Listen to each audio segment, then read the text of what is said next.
Hello everyone সকলোকে পুনৰবাৰ স্বাগতম জনাইছো মোৰ নতুন এটি ভিডিঅলৈ বৰ্তমান মই যাব ওলাইছো ডিমত মোৰ ট্ৰেইনিং আছে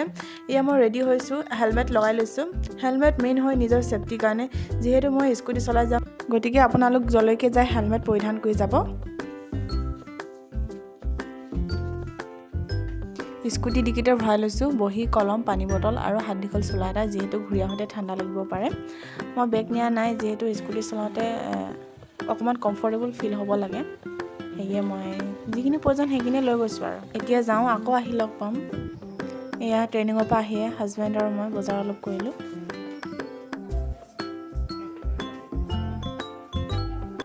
এতিয়া মই ডিনাৰৰ কাৰণে বনাম মাছৰ লগত সজিনা সবজি ফাৰ্স্ট টাইম বনাম কেনেকুৱা হ'ব নেজানো আগতে খাইছো বেলেগে বনোৱা আজি নিজে বনাই খাম আপোনালোককো দেখুৱাম কেনেকুৱা হ'ব ৰিভিউটো দিম আপোনালোকে ভিডিওটো হেকলৈকে চাই থাকিব এতিয়া মাছখিনি আগে ফ্ৰাই কৰি লৈছো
এয়া বনাই হৈ গ'ল এতিয়া খোৱাহে কথা হাজবেণ্ডক অকণমান টেষ্ট কৰিব দিম হাজবেণ্ডে ৰিভিউটো দিব Wow!